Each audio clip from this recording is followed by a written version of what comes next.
Bismillah ar-Rahman ar-Rahim. I am Dr. Mohibullah Wazir and the topic is tympanic membrane.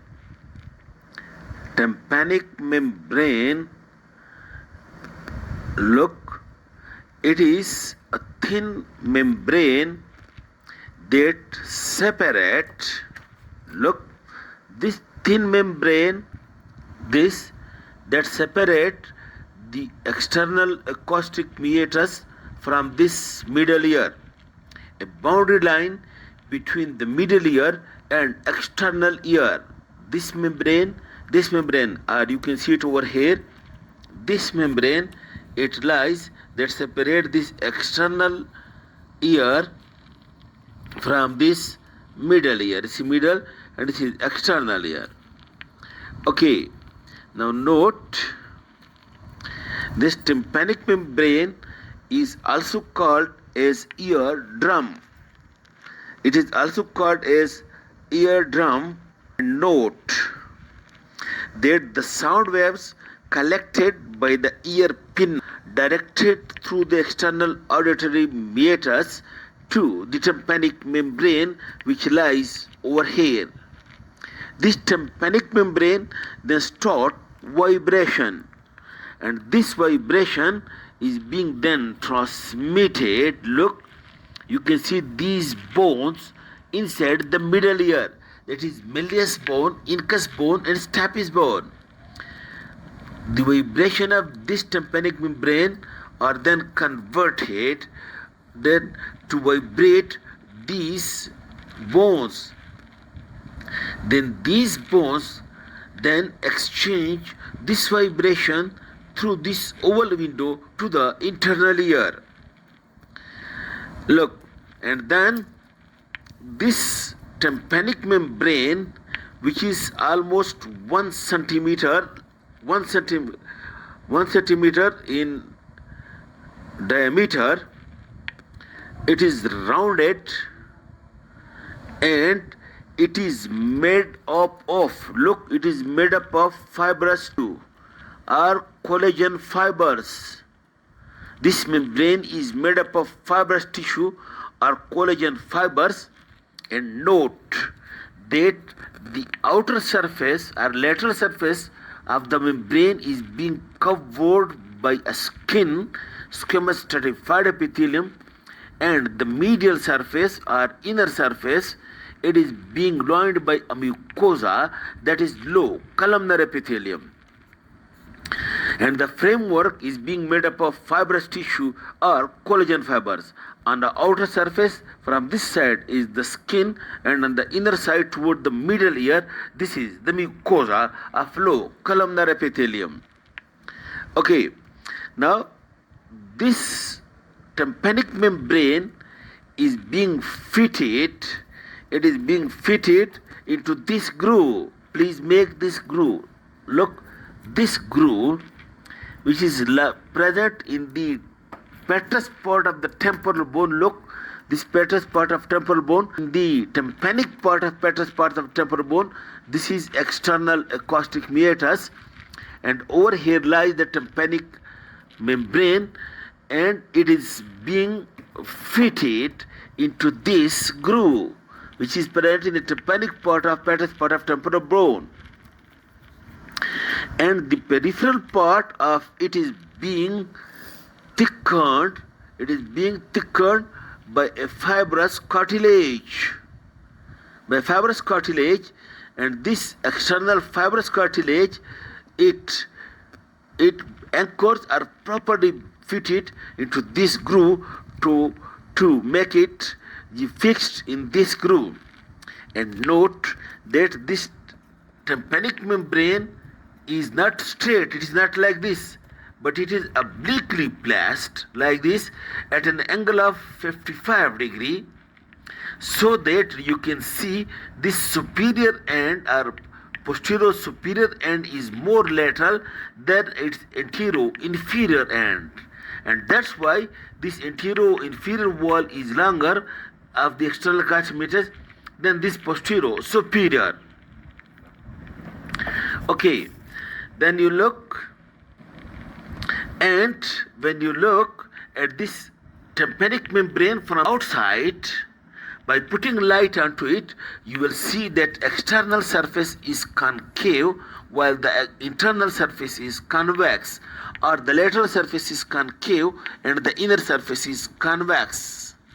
And note the point that I told you, that the inner surface it separates the middle ear from the external ear, and the inner surface is in contact. Note the point. The inner surface of the tympanic membrane, note over here please. The inner surface of the tympanic membrane, it is in contact with this malleus bone.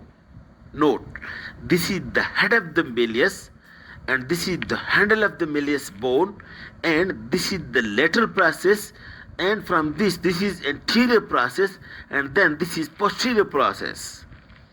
In this way, the handle of malleus is being tightly adherent to this inner surface of this tympanic membrane or ear drum, and the lower end of this tympanic membrane, it is being attached to the port at the middle of the tympanic membrane, and when you look it from the outer side, this is the most convex part, the most concave part. The most concave part over here, when you look from the outer side by putting light at the tympanic membrane, and this concave part is being called, this is the lower attached end of the handle of malleus, it is being called as umbo. You look this point where this is the handle of malleus, the lower end of the handle of malleus. When you are looking from the lateral side, from this side by putting light, this is the most concave part, and the most concave part identifies the lower end of the handle of malleus, and this part is being called as umbo. And when you put light to examine, when you put light on this concave part, it will project a conical light at the inferior part of the tympanic membrane, and this inferior part of tympanic membrane, this is called as cone of light. This you will see when you put examination of the patient, when you put light from over here by withdrawing the ear pinna upward, backward and laterally, and then put light, you will see the umbo and then the cone of light. Okay, this is a healthy tympanic membrane. And then you look over here, this is the lateral malleus. From it, two processes, anterior process and posterior process, extend toward the superior side. Two processes extend like this, and from this side you will see two folds. On the outer side over here you will see two folds, anterior fold and posterior fold, being produced by the anterior process and posterior process of the malleus bone.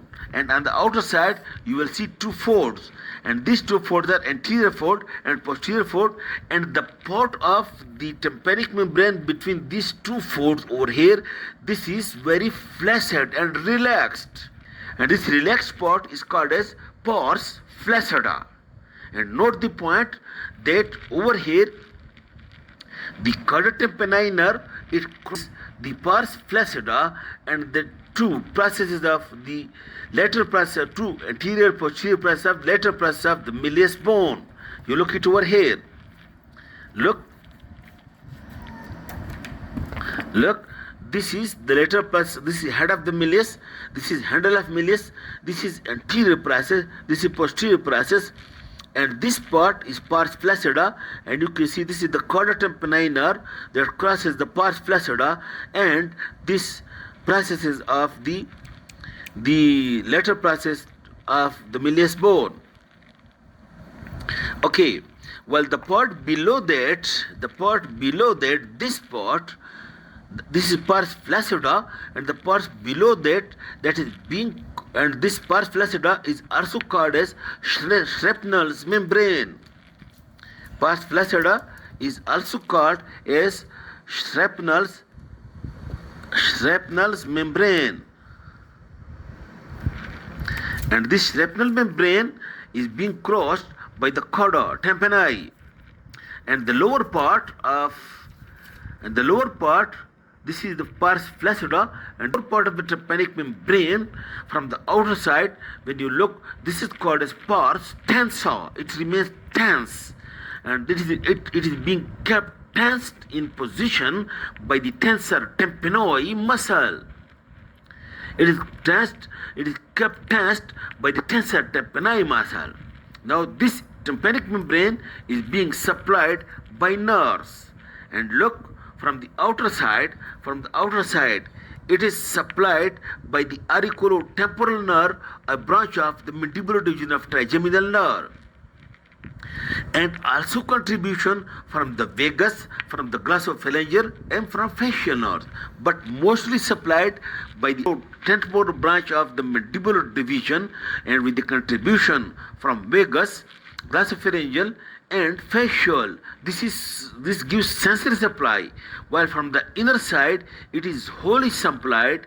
The internal surface or medial surface is wholly supplied by the glossopharyngeal nerve through its tympanic branch. This is about the tympanic membrane, and you can examine by withdrawing the ear pinna upward laterally, and then you can examine the external mediators, and also you can examine the tympanic membrane. Okay, this is all about the tympanic membrane. Thank you very much.